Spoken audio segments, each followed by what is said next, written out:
이 차가운 기운, 니년이구나. 내가 일부러 그런 것이 아니다.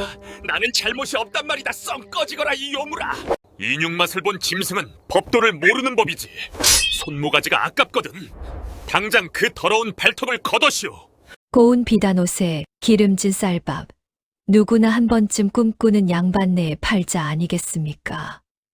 허나 그 비단 자락을 들춰보니 사람 가죽을 뒤집어 쓴 짐승이 피비린내를 풍기며 웃고 있었다면 어찌 아시겠습니까? 도대체 저 칼잡이는 왜 그 짐승의 목줄을 바로 끊지 않고 제 발로 지옥으로 머리를 들이밀었던 걸까요? 자, 오늘 밤 그 끈적하고도 기가 막힌 사연을 시작하겠습니다. 우리 선조들의 삶과 지혜가 담긴 이야기를 전해드립니다. 이야기 시작 전 좋아요와 구독 부탁드려요. 하늘의 구멍이라도 뚫린 듯 억수 같은 비가 쏟아지는 밤이었습니다. 강원도 영월의 험준한 산자락, 세상과 연을 끊고 스스로를 유배시킨 한 사내가 살고 있었습니다. 그의 이름은 민서윤. 한때는 도성 안의 내로라 하는 검객이자 왕의 그림자라 불리던 내금위장이었으나 지금은 그저 술독에 빠져 죽을 날만 기다리는 폐인이었습니다. 비바람이 문풍지를 찢을 듯이 때리는 소리가 요란했으나 서윤은 그 소리마저 술안주 삼아 쓴 소주를 목구멍으로 털어 넣었습니다. 빗소리 한 번 지독하구나. 하늘도 내 팔자가 서러워 저리 우는 게지. 아니면 내가 베어버린 귀신들이 때로 몰려와 문을 두드리는 것인가. 서윤은 빈 술병을 바닥에 굴리며 비틀거리는 몸을 벽에 기대었습니다. 세상만사 귀찮고 그저 이 밤이 어서 지나가기만을 바랄 뿐이었습니다. 그런데 그때였습니다. 천둥 소리 사이로 묘한 소리가 섞여 들었습니다. 그것은 바람 소리도 빗소리도 아니었습니다. 무언가 날카로운 것이 나무 문을 긁어대는 아주 미세하고 규칙적인 소리였습니다. 누구냐? 서윤의 눈빛이 순간 매섭게 변했습니다.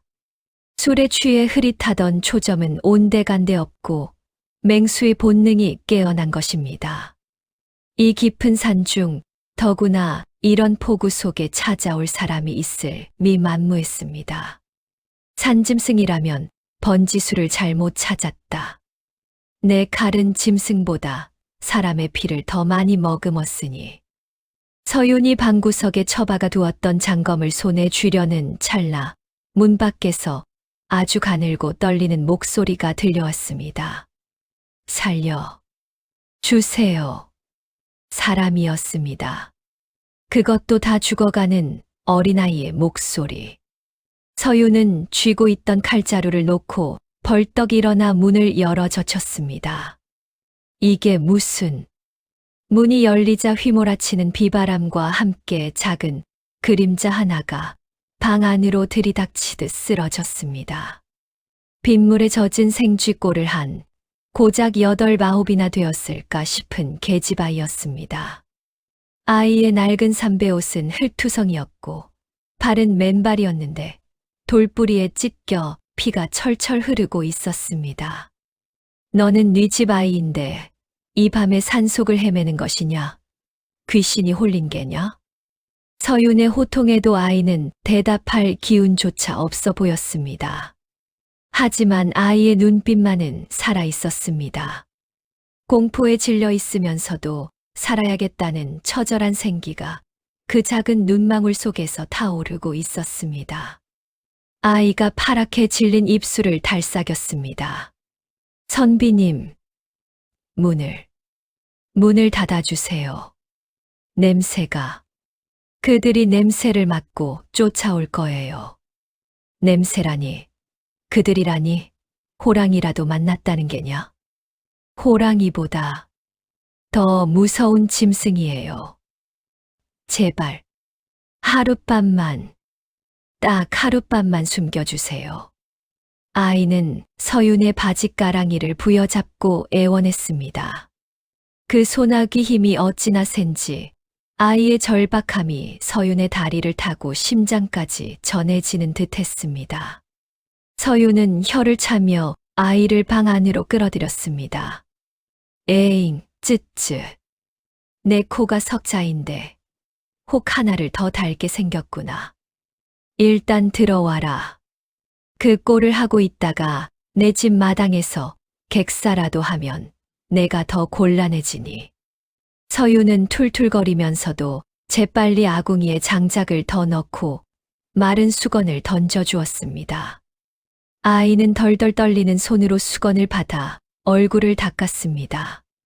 흙탕물이 닦여 나가자 드러난 아이의 얼굴은 꽤나 곱상했으나 한쪽 뺨에는 누군가에게 맞은 듯 시퍼런 멍 자국이 선명했습니다. 이름이 무엇이냐? 연홍이라 하옵니다. 연홍이라. 고운 이름이구나. 헌데 연홍아, 짐승이 쫓아온다 하였느냐? 이 산중에 늑대라도 풀린 게야. 서윤의 물음에 연홍은 잠시 망설이더니 고개를 가로저으며 나직이 대답했습니다. 늑대는 배가 부르면 사냥을 멈추지만 그 사람은 배가 불러도 멈추지 않아요. 우리 어머니를 잡아먹고도 모자라 이제는 저까지 삼키려 합니다. 사람이 사람을 잡아먹어. 그게 무슨 소리냐? 선비님은 모르십니다. 세상에는 갓을 쓰고 도포를 입은 짐승들이 얼마나 많은지 어린아이의 입에서 나올 법한 소리가 아니었습니다. 그 말투에는 뼈에 사무친 원한과 세상에 대한 냉소가 담겨 있었습니다. 서윤은 기가 막히다는 듯 헛웃음을 지었습니다. 요 맹랑한 꼬맹이 좀 보게. 그래, 그 갓쓴 짐승이 누구란 말이냐? 아랫마을 조진사 댁을 아시는지요? 조관웅, 그 돈 많고 인심 좋기로 소문난 양반 말이냐? 설마 그자가 내가 말한 짐승이라는 게냐? 인심이요? 흥. 그건 다 썩은 고기를 감추기 위한 향가루일 뿐입니다. 연홍은 분노에 몸을 떨었습니다. 서윤은 아이의 말이 심상치 않음을 느꼈습니다. 조관웅은 이 근방에서 모르는 사람이 없을 정도로 세도가 등등한 유지였습니다. 그런 자가 왜 이 조그만 아이를 쫓는단 말인가? 그래서 그 대단한 조진사 댁에서 도망쳐 나온 이유가 무엇이냐? 훔친 물건이라도 있는 게야. 서윤이 날카롭게 묻자 연홍은 품속을 꽉 쥐어 보였습니다. 무언가 소중한 것을 감추고 있는 눈치였습니다. 물건이 아니라 기억을 훔쳤습니다. 그자가 절대 남에게 들키고 싶지 않은 그날 밤의 기억을요.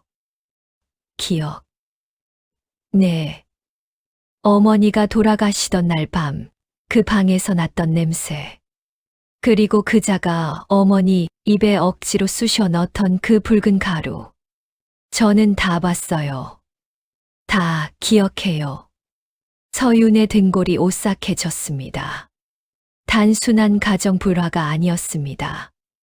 이것은 살인, 그것도 아주 치밀하게 계획된 살인의 냄새가 났습니다. 전직 내금이장의 감각이 경고음을 울렸습니다. 이 아이를 데리고 있으면 골치 아픈 일에 휘말린다. 하지만 서윤은 내치지 못했습니다. 아이의 눈빛이 억울하게 죽어간 동료들의 눈빛과 너무나 닮아 있었기 때문입니다. 밥은 먹었느냐? 서윤이 뜬금없이 묻자 연홍은 꼬르륵 소리로 대답을 대신했습니다. 서윤은 부엌으로 나가 찬밥 한 덩이와 먹다 남은 나물을 가져왔습니다. 먹어라. 산 사람 입에 거미줄 치게 할 수는 없으니 먹고 기운 차려서 날 밝으면 썩 나가거라. 나는 엮이기 싫으니. 말은 그렇게 했지만 서윤은 따뜻한 물 한 사발을 밥그릇 옆에 슬쩍 밀어 놓았습니다. 연홍은 허겁지겁 밥을 입에 넣으려다 멈칫하더니 코를 킁킁거리며 밥상을 살폈습니다. 그리고는 서윤을 빤히 올려다보며 충격적인 말을 던졌습니다. 선비님, 많이 아프시군요. 뭐라, 내가 아파. 멀쩡한 사람한테 무슨 악담이냐. 아니요. 몸에서 썩은 풀 냄새가 납니다. 술 냄새에 가려져 있지만 분명해요. 명치 끝이 불에 타는 듯 아프고 밤마다 식은땀을 흘리며 깨지 않으십니까? 그리고 가끔 피를 토하기도 하시지요.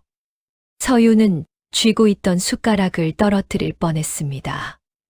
아무에게도 말하지 않은 혼자서만 끙끙 앓아온 증상을 이 꼬맹이가 단번에 꿰뚫어 본 것입니다. 내가 그걸 얻지 않으냐? 너 무당딸이냐? 아닙니다. 제 어머니는 의원이셨습니다. 글보다는 약초를 먼저 배웠고 밥냄새보다 탕약 냄새를 먼저 맡으며 컸습니다. 선비님, 그 병 그저 두시면 올겨울을 넘기지 못합니다.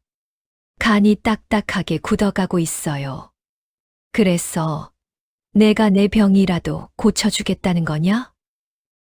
네, 고쳐드릴 수 있습니다. 연홍의 눈빛은 확신에 차 있었습니다. 살기 위해, 이 집에 머물기 위해 아이는 자신의 가장 강력한 무기를 꺼내 든 것입니다. 재워주세요. 저를 쫓아내지 않고 지켜주신다면 제가 선비님의 병을 낫게 해드리겠습니다. 천냥 빚을 갚는 셈 치고 제 목숨값을 제 의술로 치르겠습니다. 기가 차서 말이 안 나오는구나. 8살짜리 꼬맹이가 내 주치의라도 되겠다는 거냐? 사람을 살리는데 나이가 무슨 상관입니까?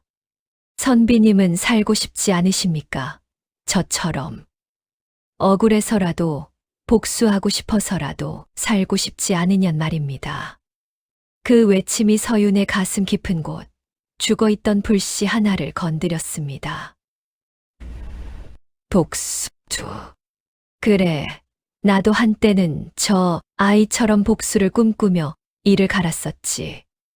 하지만 세상에 지쳐 칼을 놓아버렸는데 이 작은 아이는 아직 포기하지 않고 있구나. 서유는 밥그릇을 비우는 아이를 물끄러미 바라보다가 나직이 한숨을 내쉬며 말했습니다. 계약 성립이다. 밥값은 내 실력으로 하거라. 만약 내 병세가 호전되지 않으면 그날로 넌 다시 저 빗속으로 쫓겨날 줄 알아라. 감사합니다. 감사합니다. 선비님. 연홍은 그제야 긴장이 풀린 듯 울먹이며 밥을 삼켰습니다. 비는 여전히 거세게 내리고 있었지만 오두막 안에는 기묘한 연대감이 피어오르기 시작했습니다. 하지만 두 사람은 모르고 있었습니다. 산 아래 어둠 속에서 수십 개의 횃불이 뱀처럼 구불거리며 이 오두막을 향해 기어 올라오고 있다는 사실을 말입니다. 이 쥐새끼가 감히 어디로 숨어? 샅샅이 뒤져라. 오늘 밤 안에 그 아이를 찾아내지 못하면 너희들 목이 날아갈 줄 알아라. 조관웅의 서슬퍼런 고함이 빗소리에 묻혀 희미하게 들려왔습니다. 사냥개들이 냄새를 맡았습니다. 짐승의 이빨이 오두막의 문턱까지 들이닥친 것입니다. 그때 밥을 먹던 연홍이 숟가락을 딱 멈추고 문 쪽을 바라보았습니다. 아이의 얼굴이 다시금 사색이 되었습니다. 왔어요. 냄새가 나요. 그 비릿한 피 냄새가. 문 밖에 와 있어요. 서윤도 감지했습니다. 빗소리 사이로 들리는 다급한 발소리, 그리고 쇠붙이가 부딪히는 소리. 그는 조용히 자리에서 일어나 벽에 걸린 낡은 검을 다시 집어들었습니다. 연홍아, 밥상은 물려라. 손님이 오신 것 같구나. 아주 예의 없는 손님들이. 선비님, 두려워 마라. 오늘 밤은 이 내금이장의 칼이 다시 춤을 출 시간이니.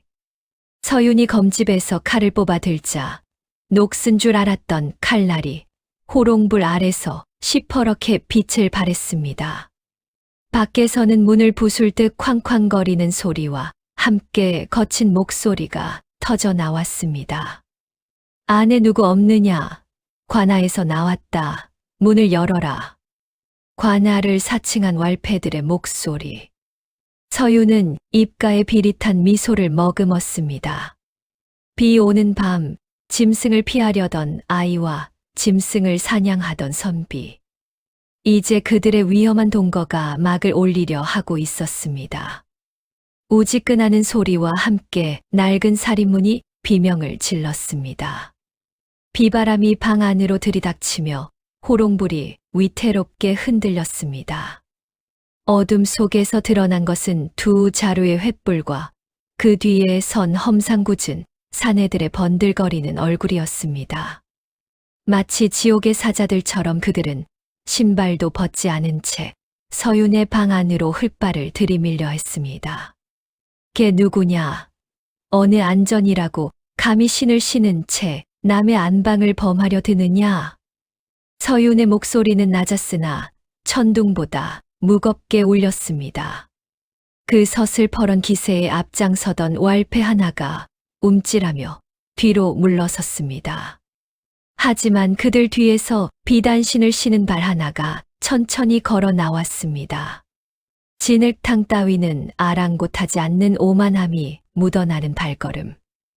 그는 바로 이 고을의 실세이자 연홍이 그토록 두려워하던 외삼촌 조관웅이었습니다. 허허, 선비님. 놀라게 해드렸다면 송구합니다.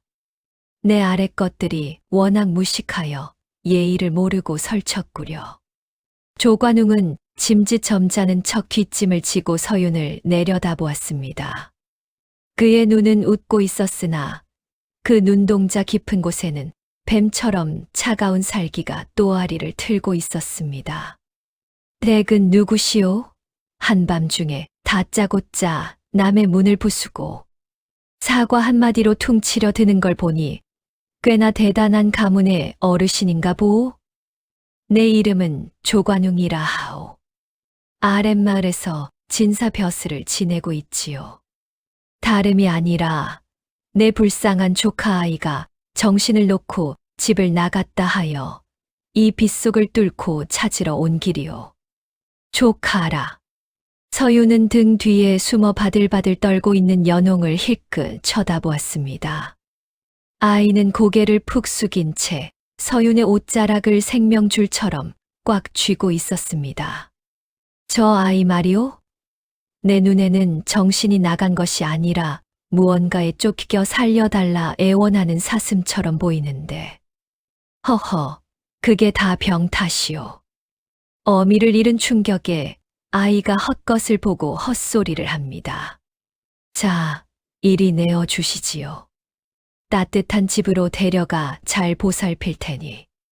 조관웅이 손짓하자 왈패 두 명이 험악한 표정으로 서윤에게 다가왔습니다. 서윤은 잡고 있던 검을 바닥에 툭 내려놓으며 피식 웃음을 터뜨렸습니다. 거참 성미들도 급하시군. 손님이 오셨으면 주인장이 술이라도 한 잔 대접해야 도리가 아니겠소.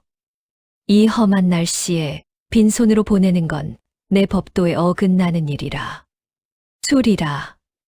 지금 술 타령이나 할 때가 아닐 텐데. 들어오시지요. 내 좁은 방이지만 비 젖은 옷은 말리고 가야지 않겠소. 아니면 내금위장 출신의 칼잡이와 이 좁은 방에서 피 튀기는 육박전이라도 버리고 싶은 게요. 내금위장이라는 말에 조관웅의 눈썹이 꿈틀했습니다. 그저 산속에 처박힌 미치광이 선비인 줄 알았는데 보통 내기가 아님을 직감한 것입니다. 조관웅은 잠시 계산을 하듯 눈알을 굴리더니 이내 호탕하게 웃으며 방 안으로 들어섰습니다. 하하하, 대단한 기백이시오. 좋소. 선비님의 체면을 봐서 잠시 쉬어가리다. 너희들은 밖에서 기다려라. 조관웅이 젖은 도포 자락을 털며 서윤의 맞은편, 즉 연홍이 숨어있는 아랫목 쪽으로 자리를 잡았습니다. 좁은 방 안에 서윤과 조관웅, 그리고 두려움에 떠는 연홍이 삼각형을 이루며 앉게 되었습니다. 숨 막히는 정적이 감돌았습니다. 서윤은 먹다 남은 술병을 들어 이 빠진 잔에 콸콸 따랐습니다. 받으시지요. 산골이라 안주가 변변치 않소만 독은 타지 않았으니 안심하고 드시오. 독이라는 단어가 나오자 연홍의 어깨가 눈에 띄게 움찔했습니다. 조관웅 역시 흠칫하며 서윤을 쏘아보았습니다. 농담이 지나치시구려. 독이라니. 하하, 요즘 세상이 하도 흉흉하여 사람 믿기가 힘들지 않소.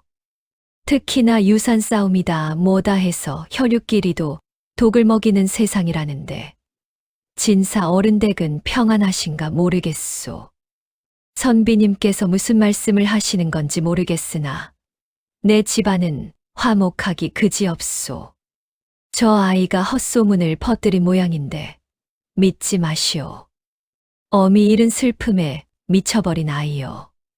조관웅은 술잔을 입에 대지 않고 연홍을 뚫어지게 바라보았습니다. 그 눈빛은 걱정하는 삼촌의 눈이 아니라 먹잇감의 숨통을 노리는 늑대의 눈이었습니다. 연홍아, 이리 오너라. 큰아빠랑 집에 가자. 가서 맛있는 떡도 먹고 내 엄마가 쓰던 방에서 편히 자야지. 응. 조관웅이 손을 뻗어 연홍의 손목을 잡으려 했습니다. 그 순간이었습니다. 악, 싫어. 오지 마. 냄새나. 저리 가란 말이야. 연홍이 발작하듯 비명을 지르며 조관웅의 손을 뿌리쳤습니다. 아이는 구석으로 물러나 코를 틀어막고 헛구역질을 해댔습니다. 냄새라니, 이 고얀 것이 감히 어른한테. 나요. 냄새가 나요. 엄마 방에서 났던 그 냄새, 엄마가 피를 토할 때. 방 안에 가득 찼던 그 썩은 살구 냄새가 난단 말이야. 순간 조관웅의 얼굴이 하얗게 질렸다가 붉게 달아올랐습니다. 방 안의 공기가 순식간에 얼어붙었습니다. 썩은 살구 냄새. 그것은 흔히 비소나 청산 성분이 든 독초를 태울 때 나는 특유의 향이었습니다. 보통 사람이라면 모를, 그러나 의원의 딸인 연홍에게는 악몽과도 같은 냄새였습니다. 서윤은 짐짓 모른 척하며 술잔을 만지작거렸습니다. 호, 썩은 살구 냄새라. 진사 어른 향낭에 살구씨라도 넣고 다니십니까? 아이가 아주 기겁을 하는구려.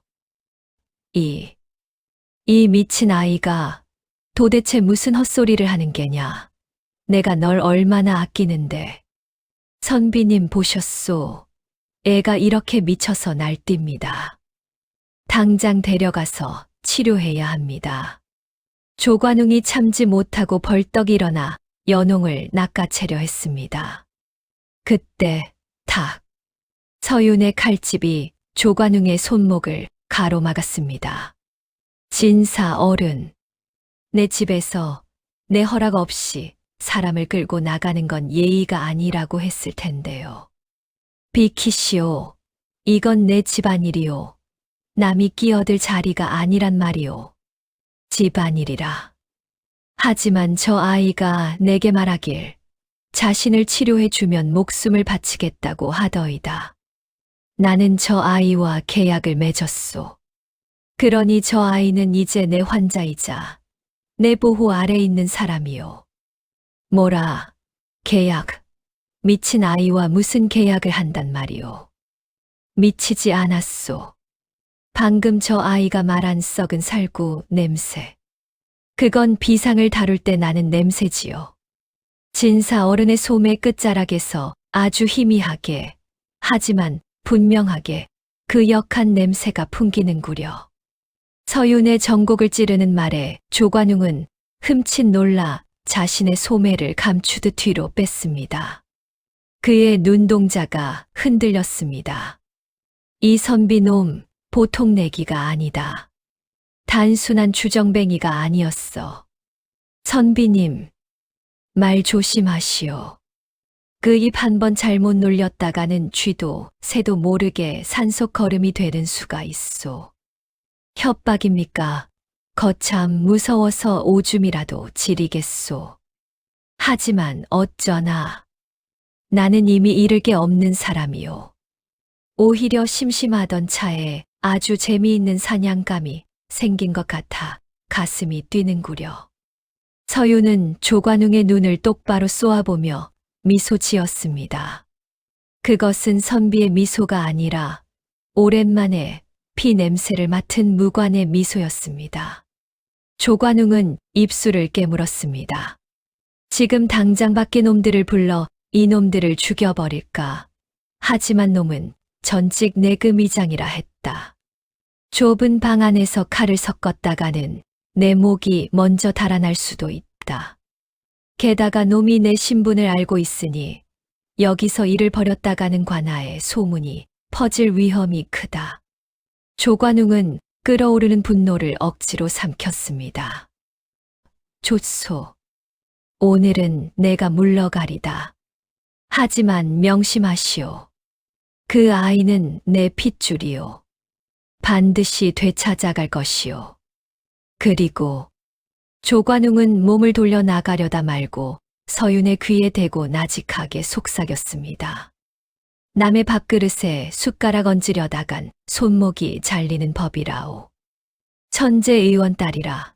글쎄, 그 재주가 선비님의 목숨을 구해줄지 아니면 재앙을 불러올지 두고 봅시다. 조관웅은 문을 쾅 닫고 나갔습니다. 밖에서 왈패들이 웅성거리는 소리가 들리더니 이내 빗소리에 묻혀 멀어져 갔습니다. 폭풍이 휩쓸고 간 방 안. 서윤은 그제야 참고 있던 숨을 길게 내뱉었습니다. 그의 손도 미세하게 떨리고 있었습니다. 후. 선비님. 구석에 처박혀 있던 연홍이 기어 나와 서윤의 앞에 무릎을 꿇었습니다. 아이의 눈물 젖은 얼굴이 호롱불 아래서 애처롭게 빛났습니다. 죄송합니다. 저 때문에 위험해지셨어요. 그냥 저를 내보내시지. 시끄럽다. 내보냈으면 내 집 앞에서 내 시체를 치워야 했을 텐데. 그건 더 귀찮은 일이다. 서윤은 짐짓퉁명스럽게 말하며 연홍의 머리 위에 손을 얹었습니다. 아이는 깜짝 놀라 고개를 들었습니다. 그리고 내 말이 맞았다. 놈에게서 냄새가 나더구나. 아주 지독한 악취가. 사람의 탈을 쓴 짐승 냄새가 말이다. 연홍아, 잘 듣거라. 오늘 밤은 내가 놈을 돌려보냈지만 놈은 반드시 다시 올 것이다. 더 많은 이빨을 드러내고 말이다. 그러니 선택해라. 무엇을요? 도망칠 테냐 아니면 싸울 테냐? 내가 도망치겠다면 비싼 새끼를 알려주마. 허나 싸우겠다면. 서윤은 방구석에 있던 오래된 나무 상자를 끌어당겼습니다. 상자 안에는 그가 관직을 벌일 때 봉인해 두었던 내금위장의 신분패와 붉은 띠가 둘러진 서책 한 권이 있었습니다. 싸우겠다면 나도 내 모든 것을 걸고 너를 지킬 것이다. 단, 조건이 있다. 조건이라니요. 내가 가진 그 기억과 재주. 그걸로 놈을 미치게 만들어라. 칼로 베는 건 내가 할 테니 너는 놈의 숨통을 조여라. 할 수 있겠느냐? 연홍의 눈빛이 변했습니다. 두려움에 떨던 아이의 눈은 사라지고 복수심에 불타는 천재 소녀의 눈빛이 돌아왔습니다. 네, 할 수 있습니다. 놈이 가장 무서워하는 것이 무엇인지 저는 압니다. 놈은 귀신을 무서워합니다. 죄 지은 게 많아서 밤마다 잠을 못 이루거든요. 귀신이라. 제가 그 귀신이 되어드리겠습니다. 어머니가 남기신 비방록에 사람을 홀리는 향과 헛것을 보게 하는 약초가 적혀 있습니다. 그걸로 놈을 스스로 파멸하게 만들겠습니다. 하하하, 아주 마음에 드는구나. 독을 삼킨 아이와 칼을 숨긴 선비라. 이보다 더 좋은 궁합이 어디 있겠느냐. 서윤은 호쾌하게 웃으며 술잔을 단숨에 비웠습니다. 밖에는 여전히 비가 쏟아지고 있었지만 오두막 안은 뜨거운 열기로 가득 찼습니다. 그 시각 산을 내려가던 조관웅은 자신의 집 사랑채에 도착해 분을 이기지 못하고 술상을 엎어버리고 있었습니다. 으악, 감히 나를 능멸해. 내그 미장, 웃기지 마라. 그래봤자 다 썩어 빠진 낙향 선비일 뿐이다. 나으리 고정하십시오. 어찌할까요? 다시 애들을 풀어서 덮칠까요? 옆에 있던 하인이 눈치를 보며 묻자 조관웅은 붉게 충혈된 눈을 번뜩이며 섬뜩한 미소를 지었습니다. 아니, 힘으로만 될 일이 아니다. 놈은 칼을 쓰는 놈이야. 우리는 법으로 그리고 돈으로 놈의 목을 조여야 한다. 법이라니요. 내일 당장과 나에 가서 고해라. 강원도 산골에 역적의 잔당이 숨어 살고 있다고. 그리고 그놈이 내 조카를 납치해 재산을 갈취하려 한다고 말이다. 조관웅은 붓을 들어 종이에 무언가를 급히 써 내려갔습니다. 그것은 서윤을 영모죄로 몰아넣을 거짓 투서였습니다. 두고 보자, 민서윤. 내가 감히 내 밥상에 재를 뿌려 내일 아침 해가 뜨면 내 놈은 포승줄에 묶여 내 발 아래서 살려달라 빌게 될 것이다. 조관웅의 웃음소리가 밤하늘의 천둥소리와 섞여 기괴하게 울려 퍼졌습니다. 과연 서윤과 연홍은 이 거대한 음모의 파도 앞에서 살아남을 수 있을까요?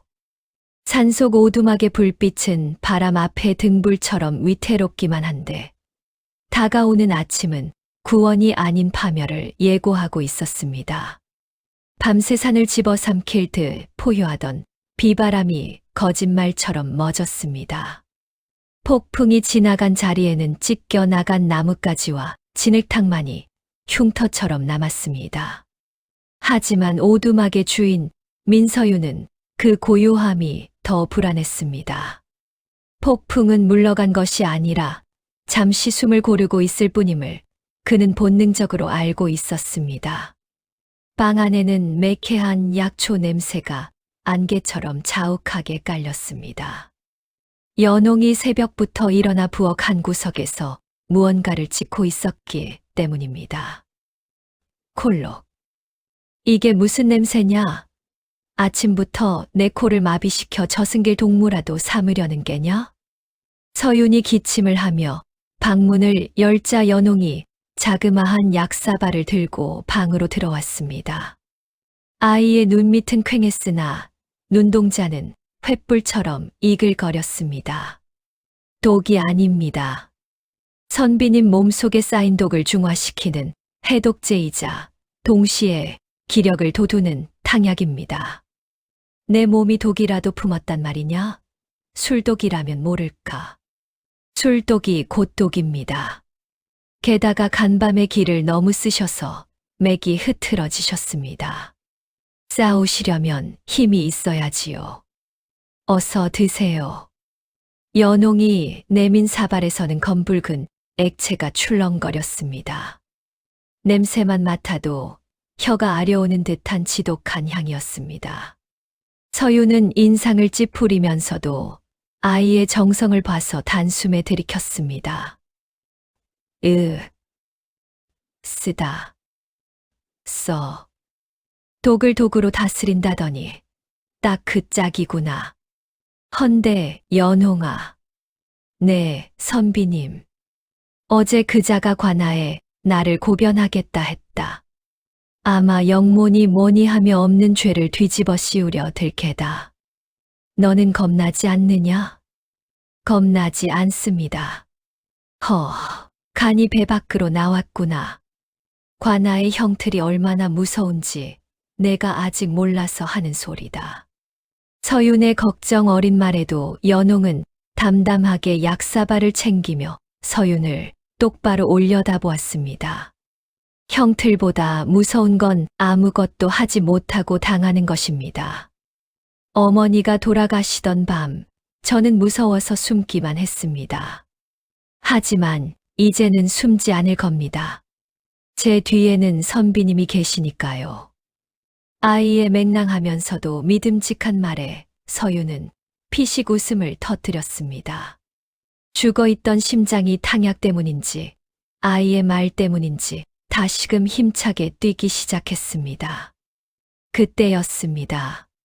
산 아래쪽에서 요란한 꽹과리 소리와 사람들의 고함 소리가 들려왔습니다. 마치 사냥몰이를 하듯 소란스러운 기척이 오두막을 향해 조여오고 있었습니다. 나왔구나. 생각보다 빠르군. 아침밥도 소화되기 전인데 말이야. 서윤은 벽에 걸린 갓을 꺼내 썼습니다. 비록 낡고 해진 갓이었으나 그것을 머리에 쓰는 순간 그의 눈빛은 산골 촌부에서 서슬 펄언 선비의 것으로 변했습니다. 연홍아, 너는 방 안에 있거라. 내가 부르기 전까지는 절대 나오지 말거라. 하지만 어른들 싸움에 끼어드는 거 아니다. 내가 나설 때가 되면 내가 신호를 주마. 알겠느냐? 네, 알겠습니다.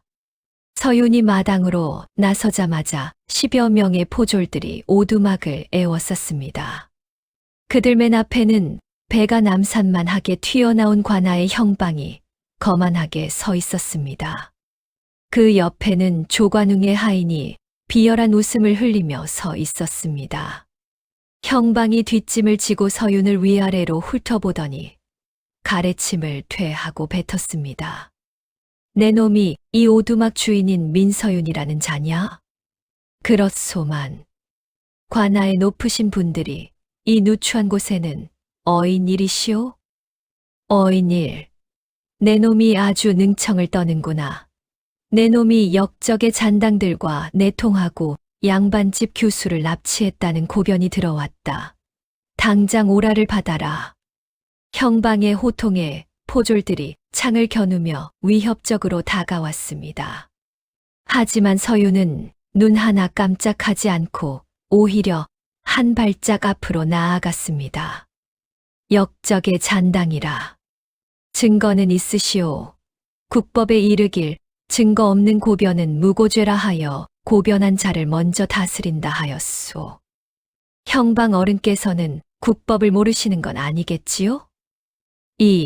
이놈이 어디서 주워들은 건 있어가지고 증거는 차고 넘친다.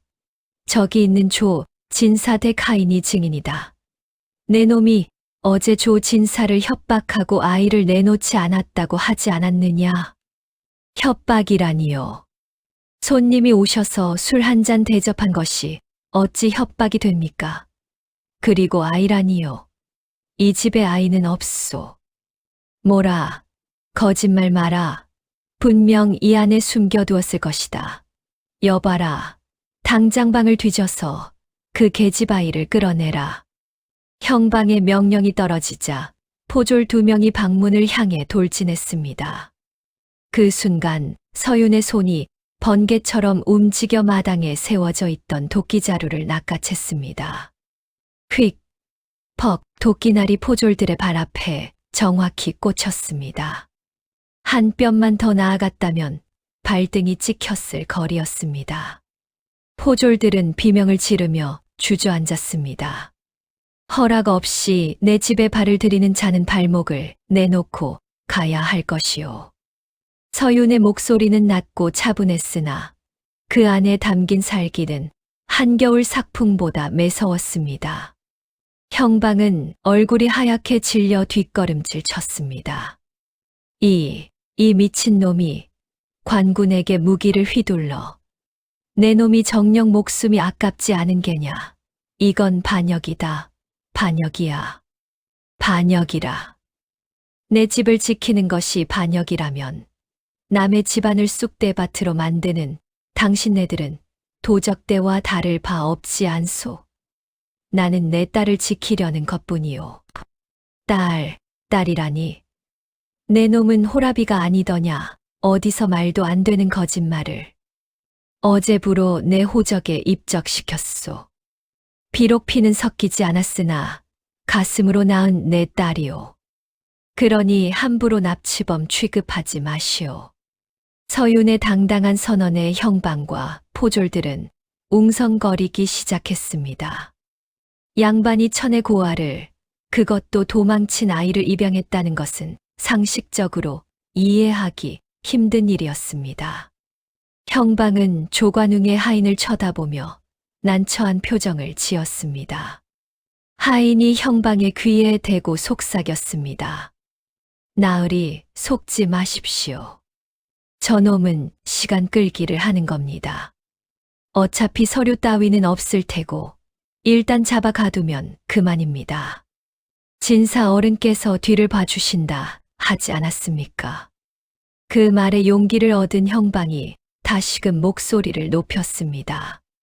시끄럽다. 입적이고 나발이고 관아에 가서 따지자. 내 놈이 순순히 나오지 않겠다면 힘으로 끌고 가는 수밖에. 여봐라. 저놈을 쳐라. 반항하면 죽여도 좋다. 포졸들이 다시 창을 고쳐 잡고 서윤을 향해 쇄도하려는 찰나였습니다. 끼익. 굳게 닫혀있던 방문이 열리고 자그마한 아이가 걸어 나왔습니다. 연홍이었습니다. 멈추세요. 카랑카랑한 아이의 목소리가 마당을 울렸습니다. 모두의 시선이 연홍에게 쏠렸습니다. 연홍은 두려움 없는 눈빛으로 형방을 쏘아보며 또박또박 말했습니다. 관아의 형방 나으리라고 하셨나요? 사람을 잡아가려면 죄가 있어야지. 왜 죄 없는 우리 아버지를 괴롭히나요? 오호라, 내년이 바로 그 아이구나. 제 발로 기어 나오다니 기특하구나. 어서 이리 오너라. 내 외삼촌이 애타게 기다리신다. 외삼촌이요. 저를 죽이려는 그 사람 말인가요? 그리고 형방 나으리. 연홍이 형방에게 천천히 다가갔습니다. 서윤이 막으려 했으나 연홍은 눈짓으로 괜찮다는 신호를 보냈습니다. 연홍은 형방의 코앞까지 다가가 킁킁거리며 냄새를 맡았습니다. 나으리, 몸에서 이상한 냄새가 나요. 뭐라, 냄새. 이 어린 것이 감히. 시큼하고 썩은 내 같은 게 나요. 오른쪽 옆구리가 콕콕 쑤시지 않으세요? 술만 드시면 명치가 아프고 얼굴이 붉어지는 게 오래되셨지요? 형방의 눈이 동그랗게 커졌습니다. 자신만 알고 있는 지병을 처음 보는 아이가 맞춘 것입니다. 네, 내년이 그걸 어찌. 그거 간홍이에요. 뱃속에 고름 주머니가 터지기 직전이라고요. 지금 당장 치료하지 않으면 사흘 안에 피를 토하고 쓰러지실 거요? 조 진사댁에서 받은 뇌물로 좋은 술 많이 드셨나 봐요. 그 술이 나으리 간을 다 녹여버렸네요. 뭐라, 고름 주머니? 형방의 얼굴이 사색이 되었습니다. 그렇지 않아도 요즘 들어 오른쪽 배가 묵직하고 아파 잠을 설쳤던 터였습니다. 포졸들도 수군거기 시작했습니다. 저 아이 귀신 들린 거 아니야? 냄새만 맡고 병을 알아맞힌다고.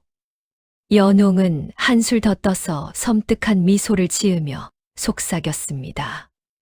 치료법은 간단해요. 나쁜 마음을 먹지 말고 나쁜 돈을 받지 않으면 돼요. 하지만 계속 우리 아버지를 괴롭히면 그 고름이 심장까지 올라가서 나으리 숨통을 끊어 놓을 거예요. 어젯밤 제 꿈에 저승사자가 보였거든요. 형방은 공포에 질려 뒷걸음질 치다 자기 발에 걸려 엉덩방아를 찧었습니다. 천재의녀의 날카로운 진단에 무속적인 공포까지 더해지니 탐욕스러운 관리의 간담이 서늘해진 것입니다. 그 틈을 타 서윤이 형방의 목에 서늘한 도끼날을 들이댔습니다. 들었소. 내 딸아이가 하는 말은 틀린 적이 없소. 당신 여기서 객사하고 싶소.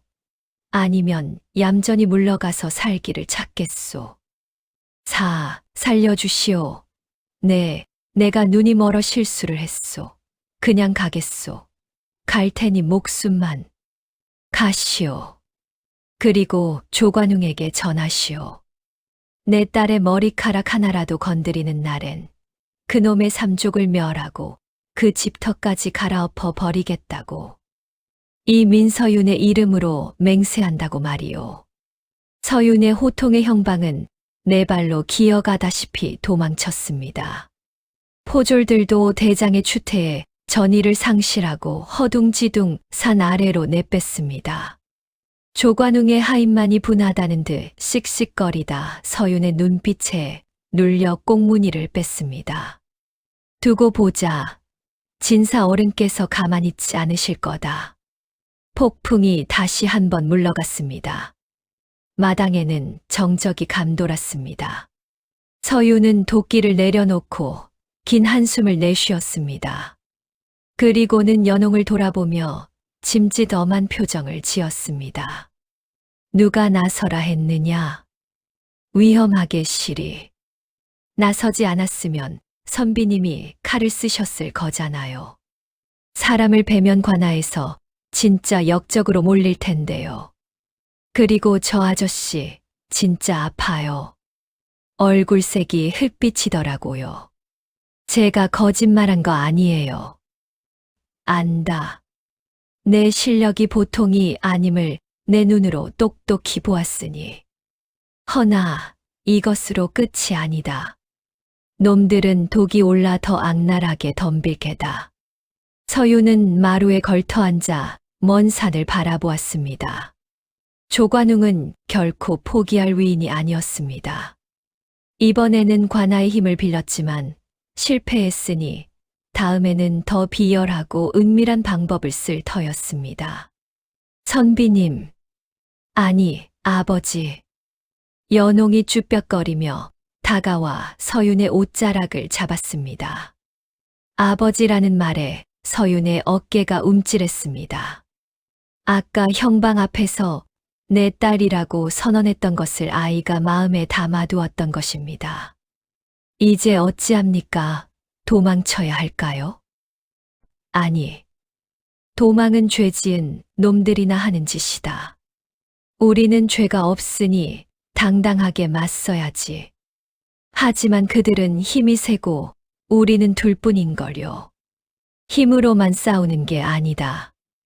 놈이 가장 두려워하는 것이 무엇이라 했지? 귀신이요. 자기가 죽인 사람들의 원혼. 그래. 그렇다면 우리가 그 원혼을 불러주자. 놈이 제 발로 미쳐 날뛰게 만들어주자. 연홍아, 내 비방록에 적힌 것 중에 사람을 홀리는 향이 있다고 했지. 네. 환각을 보게 하는 미혼향과 악몽을 꾸게 하는 목마초가 있어요. 서윤의 입가에 서늘한 미소가 번졌습니다. 그것은 단순한 복수가 아니라 악을 악으로 처단하려는 냉혹한 심판자의 미소였습니다. 오늘 밤 우리는 늑대 사냥을 나갈 것이다. 놈의 안방 깊숙한 곳까지 들어가 그놈의 썩은 심장을 옥죄어 줄 것이다. 준비할 수 있겠느냐? 네, 준비할 수 있어요. 어머니가 남기신 재료들이면 충분해요. 연홍의 눈도 반짝였습니다. 두 사람은 마주보며 고개를 끄덕였습니다. 피 한 방울 섞이지 않았지만 복수라는 뜨거운 피로 맺어진 진짜 부녀가 탄생하는 순간이었습니다.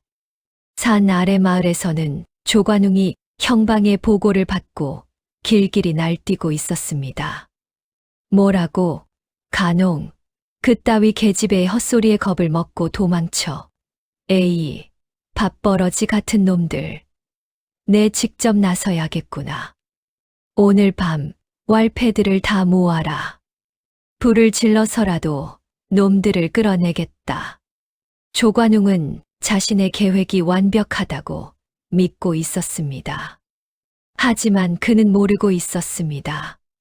오늘 밤 사냥꾼이 되는 것은 자신이 아니라 바로 그 오두막의 두 사람이라는 것을. 해가 서산으로 넘어가고 산그늘이 마을을 덮기 시작했습니다. 어둠은 죄지은 자들에게는 공포를, 준비된 자들에게는 기회를 주는 법입니다. 서유는 검은 무복으로 갈아입고 허리춤에 장검을 찼습니다. 연홍은 작은 보따리에 각종 향과 가루를 챙겨 맸습니다. 가자, 연홍아. 귀신놀이를 하러. 네, 아버지. 두 개의 그림자가 어둠 속으로 스며들었습니다. 바람이 불 때마다 산속에서 기이한 울음소리가 들려왔습니다. 그것은 늑대의 울음소리 같기도 하고 억울하게 죽은 원혼들의 곡소리 같기도 했습니다. 조관웅의 거대한 기와집 담장 너머로 죽음의 그림자가 드리워지고 있었습니다. 과연 오늘 밤 누가 비명을 지르고 누가 웃게 될 것인가? 독을 품은 꽃과 날선, 칼날이 춤을 추기 시작했습니다. 달빛조차 구름에 가려 칠흑같이 어두운 밤이었습니다. 밤벌레 울음소리마저 뚝 끊긴 기이한 정적 속에서 두 그림자가 조관웅의 대가집 담장을 고양이처럼 소리 없이 넘었습니다. 검은 복면을 쓴 서윤과 작은 몸을 검은 천으로 감싼 연홍이었습니다. 서윤이 먼저 착지하여 주변을 살피고는 담장 위에 매달린 연홍을 가볍게 받아 안아내렸습니다. 쉿. 발소리를 죽여라. 경비서는 놈들이 졸고는 있으나 개들은 귀가 밝은 법이다. 네, 아버지. 개들이 짖지 않게 미리 손을 써두었습니다. 손을 써두다니? 낮에 마을 아이들을 시켜 고기에 수면초 가루를 묻혀 개구멍으로 던져주게 했거든요. 지금쯤이면 세상 모르고 자고 있을 거예요. 서유는 복면 아래로 피식 웃음을 흘렸습니다. 자신이 검을 점검하는 동안 이 작은 아이는 벌써 적진의 눈과 귀를 마비시켜 놓은 것입니다. 치밀하구나. 내금이 군관들보다 낫다. 그럼 계획대로 움직이자. 나는 지붕 위로 올라가 망을 보고 분위기를 잡을 테니 너는 안으로 들어가거라. 네. 놈의 안방 아궁이와 문풍지 쪽에 약을 치겠습니다. 조심하거라. 들키면 바로 신호를 보내라. 내가 지붕을 뚫고 들어가서라도 너를 데리고 나올 테니 걱정 마세요. 귀신은 잡히지 않아요.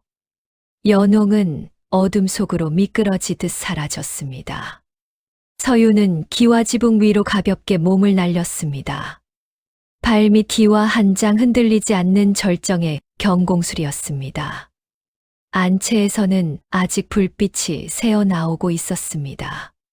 조관웅은 불안감 때문인지 잠을 이루지 못하고 술상을 마주하고 있었습니다. 에이, 빌어먹을. 술맛이 왜 이리 쓴 거야? 조관웅은 술잔을 집어 던지며 고래고래 소리를 질렀습니다. 방 안에는 깨진 사기 조각이 널려 있었고 하인들은 벌벌 떨며 문 밖에 엎드려 있었습니다.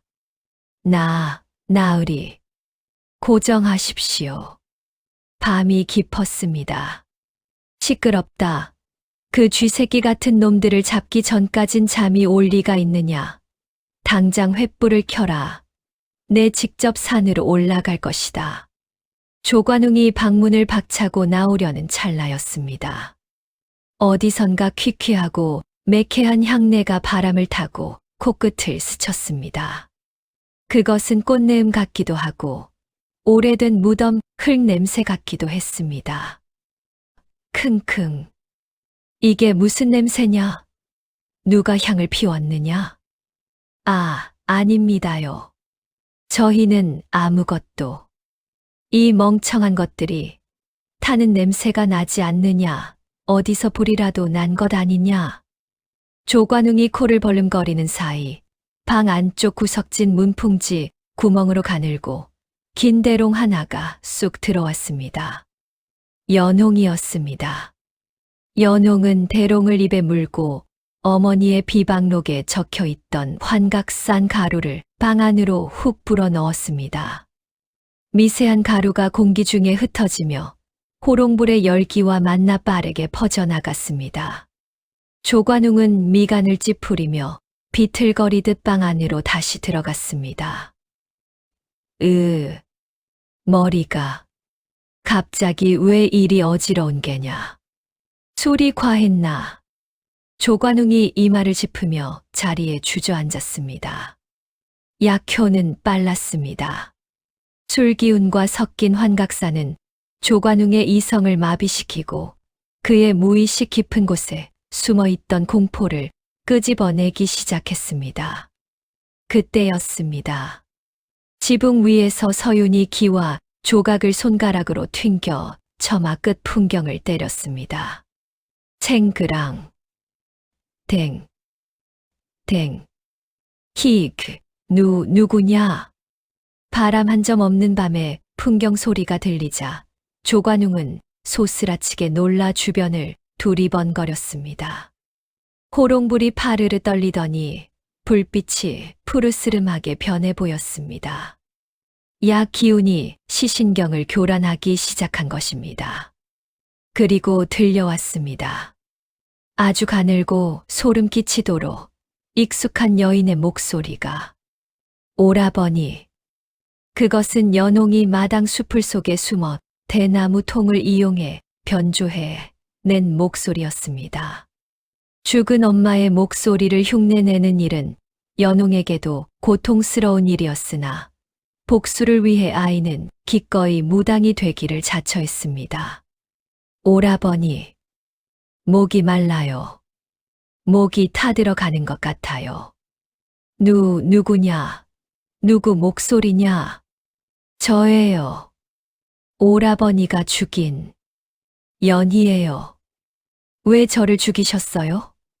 제가 오라버니를 얼마나 따랐는데. 조관웅의 동공이 지진이라도 난 듯 흔들렸습니다. 연희. 그것은 그가 독살한 여동생, 즉 연홍의 어머니 이름이었습니다. 거짓말이다. 연희는 죽었다. 내 눈으로 화장하는 것까지 봤는데 어디 숨어 있느냐? 나와라. 당장 나오지 못해. 조관웅이 허공에 대고 칼을 휘두르며 발광했습니다. 하지만 아무도 없었습니다. 오직 기괴한 웃음소리만이 방 안을 맴돌았습니다. 히히히. 오라버니, 저 여기 있어요. 오라버니 등 뒤에 엎여 있잖아요. 조관웅은 비명을 지르며 자신의 등 뒤를 후려쳤습니다. 그의 눈에는 정말로 피를 흘리는 여동생이 자신의 등에 매달려 목을 조르는 환영이 보였습니다. 서유는 지붕 위에서 나직하고 굵은 목소리로 지옥의 사자 흉내를 냈습니다. 조관웅, 네, 죄가 하늘에 닿았구나. 염라대왕께서 내 이름을 부르신다. 살려주세요. 잘못했습니다. 제가 안 그랬습니다. 그건 다 사고였습니다. 사고, 비소 가루를 타서 먹인 것이 사고란 말이냐? 서윤의 목소리는 천장에서 울리는 듯 웅장했습니다. 조관웅은 바닥에 머리를 찌으며 벌벌 떨었습니다. 공포가 극에 달하자 그는 묻지도 않은 진실을 술술 토해내기 시작했습니다. 그래요. 내가 그랬소. 하지만 어쩔 수 없었소. 그년이 땅 문서를 안 내놓잖아. 그 땅은 원래 내 것이었어. 아버지가 나한테 물려줬어야 할 땅을 그년한테 준 게 잘못이지. 그래서 하나뿐인 혈육을 독살했느냐? 독살이라니 그냥 조금 아프게만 하려 했소. 겁만 줘서 도장만 찍게 하려 했는데 그년이 몸이 약해서 죽어버린 걸 나더러 어쩌란 말이오. 밖에서 듣고 있던 연홍의 주먹이 부들부들 떨렸습니다. 자신의 어머니를 죽여놓고 고작 한다는 변명이 몸이 약해서 죽었다라니. 연홍은 입술을 깨물며 마지막 일격을 준비했습니다. 연홍은 품에서 붉은색 가루가 든 주머니를 꺼내 문틈 사이로 훅 뿌렸습니다. 그것은 독이 아니라 단순한 붉은 흙가루였으나 조관웅의 눈에는 어머니가 토했던 피처럼 보였습니다. 으악, 피다. 방 안에 피가 차오른다. 조관웅은 방바닥을 허우적거리며 마치 물에 빠진 사람처럼 행동했습니다. 그의 눈에는 방바닥이 붉은 피바다로 변해 자신을 삼키려 하는 것처럼 보였습니다. 연홍아, 삼촌이 잘못했다. 제발 그만해라. 내 엄마 좀 데려가라. 돈은 다 줄게. 땅도 다 가져가라. 제발 나 좀 살려줘. 조관웅은 허공을 향해 손을 뻗으며 애원했습니다. 그 모습은 처참하다 못해 우스꽝스럽기까지 했습니다. 천하를 호령할 듯 거만했던 진사가 자신의 죄책감이 만들어낸 허상 앞에서 철저히 무너져 내린 것입니다. 서유는 지붕 위에서 그 꼴을 차갑게 내려다보며 마지막 쐐기를 박았습니다. 조관웅, 내 목숨은 오늘 거두지 않겠다. 허나 날이 밝으면 내 입으로 내 죄를 만천하에 고해야 할 것이다. 만약 거짓을 고한다면 그때는 내가 직접 내려가 내 놈의 혀를 뽑아버릴 것이다. 알겠습니다. 시키시는 대로 다 하겠습니다. 제발 저 피 좀 치워주세요. 뜨거워 죽겠어. 조관웅은 옷을 다 벗어 던지고 맨바닥을 뒹굴었습니다. 그 소란의 하인들이 문을 열고 들어오려 했으나 방 안에서 풍기는 기괴한 향과 주인의 미치광이 같은 모습에 놀라 감히 들어오지 못하고 발만 동동 구를 뿐이었습니다. 나으리, 정신 차리십시오. 아무것도 없습니다. 저리 가. 너희들도 한패지. 전현이 너희 뒤에 서 있잖아. 저 붉은 눈을 안 보여? 조관웅이 하인들에게 촛대를 집어 던지며 난동을 부리자 집안은 순식간에 아수라장이 되었습니다. 불이 난 줄 알고 마을 사람들이 하나둘 담장 너머를 기웃거렸습니다. 서유는 기와지붕 위에서 연홍에게 신호를 보냈습니다. 이제 됐다. 빠지자. 연홍은 눈물을 훔치며 조용히 숲을 뒤로 몸을 숨겼습니다. 어머니의 원한을 갚았다는 후련함보다 저토록 추악한 자가 자신의 외삼촌이라는 사실에 비참함이 밀려왔기 때문입니다. 두 사람은 소란을 틈타 유유히 어둠 속으로 사라졌습니다. 산길을 오르며 서윤이 연홍의 작은 손을 잡았습니다. 아이의 손은 얼음장처럼 차가웠습니다. 잘했다. 오늘 밤 놈은 지옥을 보았을 게다. 평생 잊지 못할 밤이 되겠지. 아버지, 왜 그러느냐? 저 사람, 내일이면 정신을 차릴까요? 약 기운이 떨어지면 다시 오리발을 내밀지 않을까요? 물론 그러겠지. 놈은 교활한 짐승이니까. 하지만 이미 늦었다. 놈의 입으로 뱉은 말은 주워 담을 수 없는 법. 서유는 품속에서 무언가를 꺼내 보였습니다. 달빛에 비친 그것은 조관웅의 방 천장에 몰래 숨겨두었던 서신 한 장이었습니다. 아까 소란통에 서윤이 지붕 틈으로 낚아챈 것이었습니다. 이게 뭔가요? 놈이 형방에게 보내려던 뇌물장부다. 환각에 빠져 옷을 벗어던질 때 품에서 떨어지더구나. 이것과 내가 들은 자백, 그리고 내일 아침 온 마을에 퍼질 놈의 미친 행적. 이 세 가지면 충분하다. 아, 그리고 한 가지 더 있다. 내가 관직을 버리고 낙향할 때 전하께서 내게 주신 마지막 선물이 있다. 선물이요? 그래. 위급할 때 한 번 왕의 권한을 대신할 수 있는 징표지. 나는 그걸 평생 쓰지 않으려 했다. 피를 부르는 물건이니까. 허나 내 딸을 위해, 그리고 썩은 세상을 도려내기 위해 내일은 그 칼을 뽑을 것이다. 서윤의 눈빛은 비장했습니다. 단순한 복수극이 아니었습니다.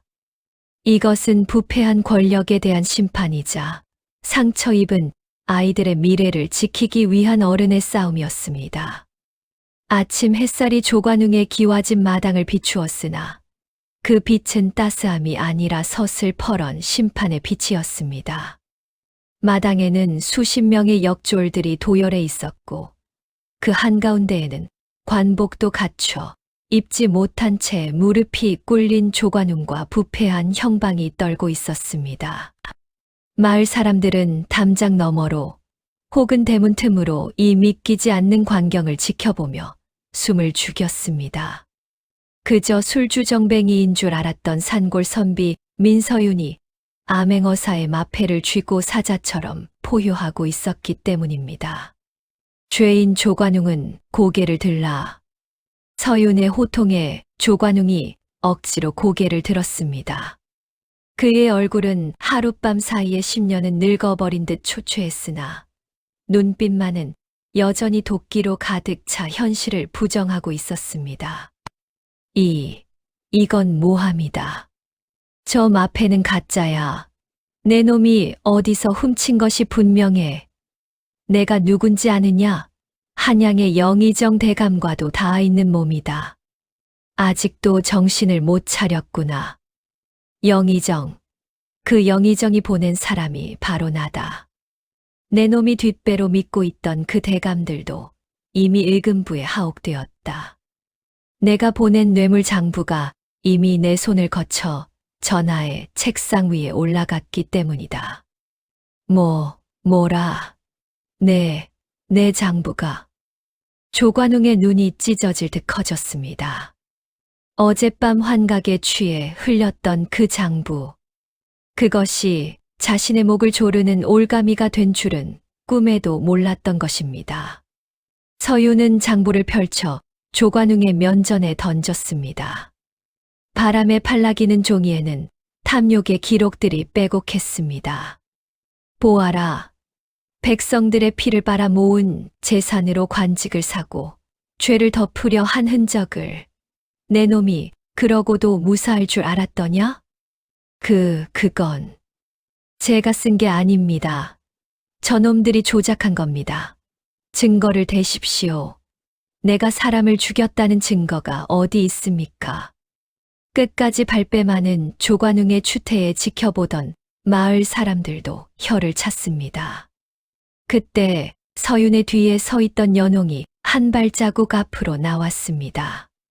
하얀 소복을 입은 작은 아이. 그러나 그 기세는 어느 장군 못지않게 당당했습니다. 증거요? 제가 증거입니다. 제 두 눈과 귀가, 그리고 제 기억이 바로 증거입니다. 이 앙큼한 년, 어디서 어른한테 눈을 똑바로 뜨고 입 닥치세요. 당신은 이제 내 외삼촌도 어른도 아닙니다. 그저 살인자일 뿐입니다. 연홍은 품속에서 작은 비단 주머니 하나를 꺼냈습니다. 어젯밤 훔쳐온 것이 아니라 어머니가 돌아가시던 날 몰래 숨겨두었던 진짜 증거였습니다. 기억나시나요? 어머니가 숨을 거두시던 날, 당신이 어머니 입에 억지로 털어넣고 남은 약봉지를 아궁이에 던지셨죠. 하지만 불이 약해서 다 타지 않았어요. 제가 그날 밤 그 뜨거운 아궁이 속에 손을 넣어 이걸 꺼냈습니다. 보세요. 여기 타다 남은 종이에 당신이 거래하던 약재상의 인장이 찍혀 있습니다. 그리고 이 안에 묻은 가루가 비소라는 것은 의원이었던 어머니가 제게 가르쳐 주셨기에 누구보다 잘 압니다. 연홍이 주머니를 흔들자 희미한 붉은 가루가 날렸습니다. 조관웅은 사색이 되어 입을 벙긋거렸으나 말문이 막혀버렸습니다. 빼도 박도 못하는 결정적 물증. 자신이 태워 없앴다고 믿었던 그것이 저 아이의 손에 들려 있었던 것입니다.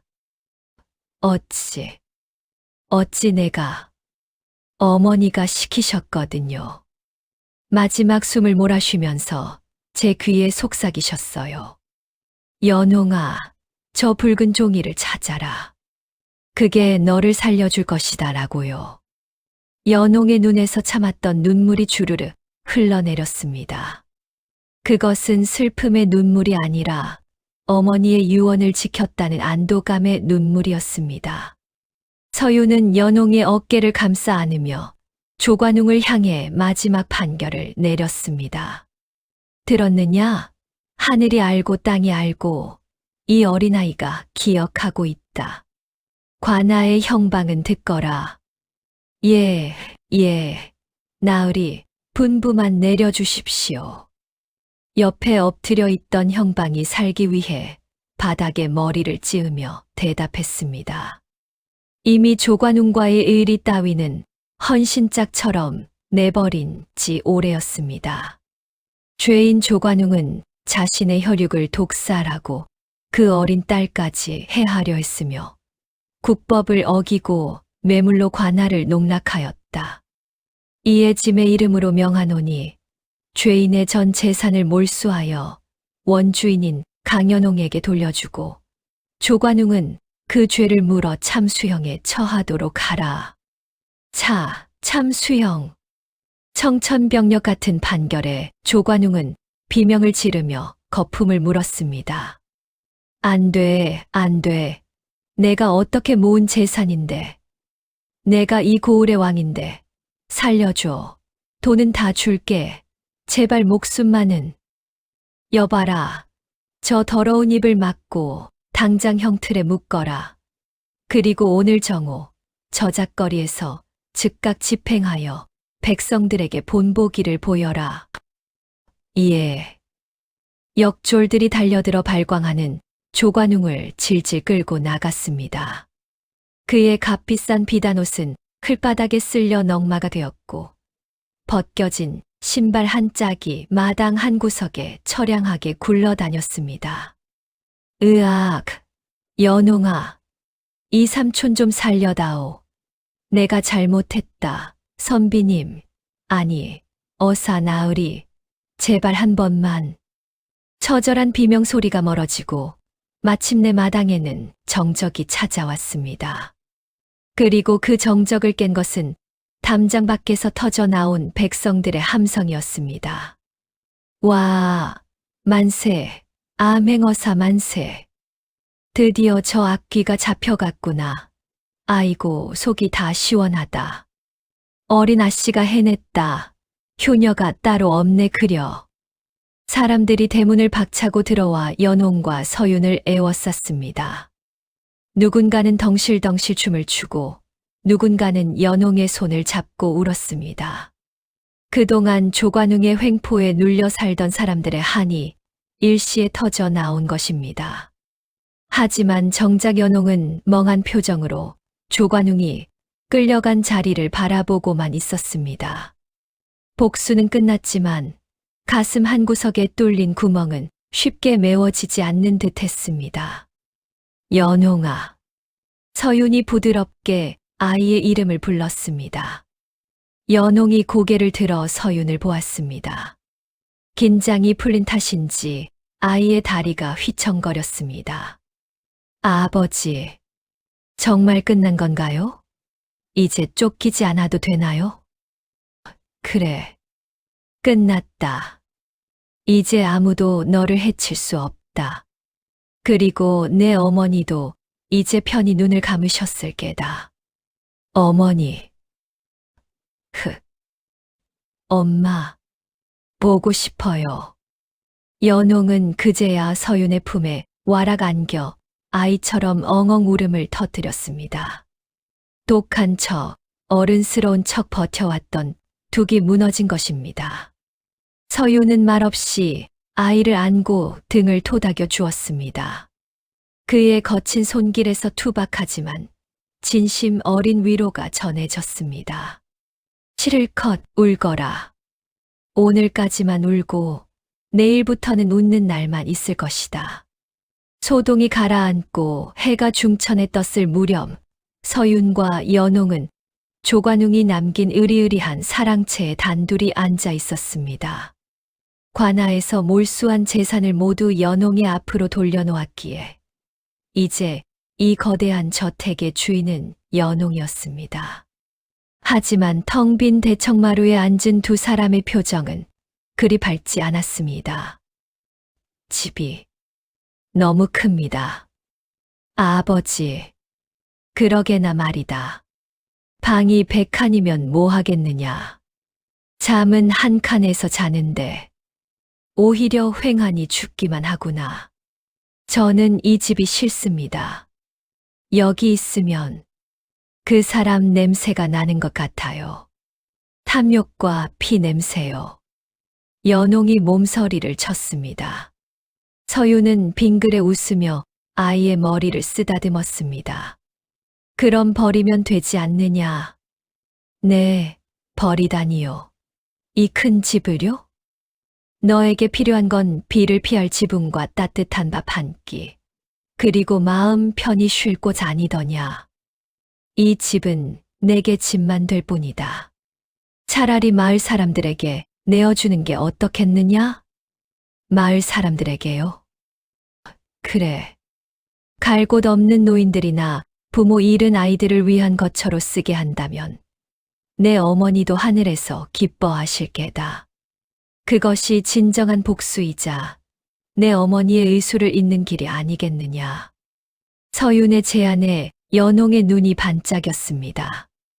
악인이 살던 소굴을 사람을 살리는 활인서로 만드는 것. 그것보다 더 통쾌하고 아름다운 결말은 없었습니다. 좋아요. 그렇게 해요. 저는 아버지 오두막이 더 좋아요. 좁아도 아버지 등 냄새가 나니까요. 허허, 이 녀석. 내 등에서 쉰내가 난다는 말이냐?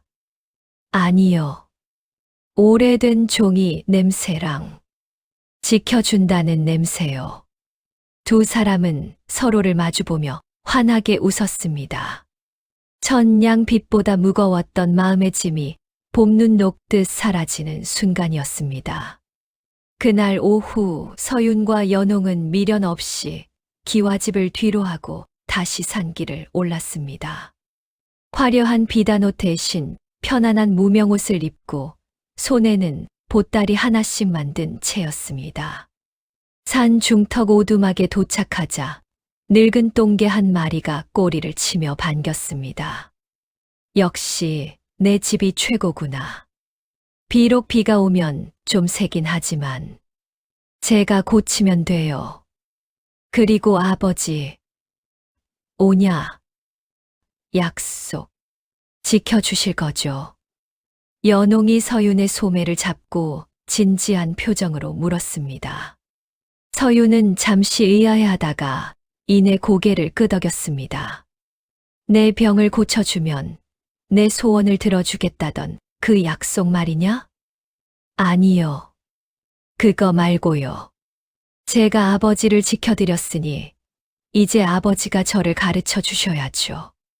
글도 가르쳐 주시고 검도 가르쳐 주세요. 저도 아버지처럼 암행어사가 되고 싶어요. 암행어사. 네. 세상에는 저처럼 억울한 아이들이 많을 거잖아요. 그 아이들을 구해주고 싶어요. 의술로 몸을 고치고 법으로 억울함을 풀어주는 그런 사람이 될 거예요. 서유는 잠시 말을 잊지 못했습니다. 자신의 과거를 후회하며 숨어 살던 자신과 달리 이 작은 아이는 벌써 세상을 향해 나아갈 꿈을 꾸고 있었습니다. 서윤의 가슴 속에서 뜨거운 것이 울컥 치솟았습니다. 서윤은 무릎을 굽혀 연홍과 눈을 맞추었습니다. 그래, 약속하마. 내 가진 모든 것을 내게 주마. 내 학식과 무예, 그리고 정의를 향한 마음까지. 너는 나보다 훨씬 훌륭한 조선의 인재가 될 것이다. 감사합니다, 아버지. 그리고 이제 강연홍이라는 이름은 잊거라. 오늘부터 너는 내 호적에 오른 진짜 내 딸이다. 민연홍. 진을 속에서도 붉게 피어나는 연꽃처럼 세상의 더러움에 물들지 말고 고귀하게 살아가라는 뜻이다. 연홍. 네, 마음에 들어요. 민연홍. 연홍은 새 이름을 입안에서 굴려보며 폴짝폴짝 뛰었습니다. 서유는 그런 딸을 보며 흐뭇한 미소를 지었습니다. 그의 얼굴색은 어느새 흙빛이 아닌 건강한 혈색이 돌고 있었습니다.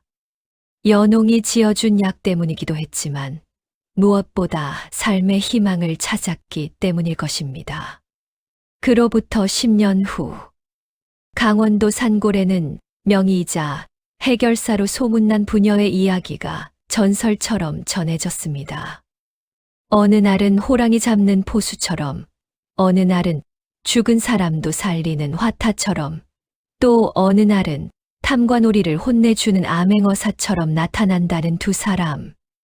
산속 오두막 마당에는 어느덧 장성한 여인이 된 연홍이 약재를 말리고 있고 백발이 성성해진 서윤이 그 곁에서 서책을 읽고 있는 모습이 보입니다.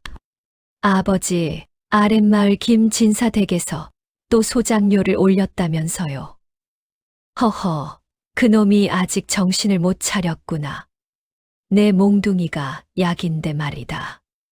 이번엔 제가 다녀오겠습니다. 아버지 무릎도 안 좋으신데 쉬고 계세요. 제가 가서 침 한 방으로 정신을 번쩍 들게 해주고 올게요. 조심하거라. 칼보다는 말이 무섭고 말보다는 마음이 무서운 법이니 걱정 마세요. 저는 독을 삼킨 아이와 칼을 숨긴 선비의 딸인걸요. 연홍이 갓을 눌러쓰고 페랭이를 맨 채 윙크를 보냈습니다. 서유는 껄껄 웃으며 딸의 뒷모습을 배웅했습니다. 비 오는 날 우연히 시작된 인연. 짐승을 피해 도망쳤던 아이는 이제 짐승을 잡는 사냥꾼이 되었고, 죽어가던 선비는 누군가의 든든한 뿌리가 되었습니다. 피보다 진한 정으로 맺어진 두 사람의 이야기는 오늘도 바람을 타고 세상 곳곳으로 퍼져나가고 있답니다. 지금 여러분의 곁에도 비 오는 밤 찾아올지 모르는 작은 기적을 기다려 보시는 건 어떨까요?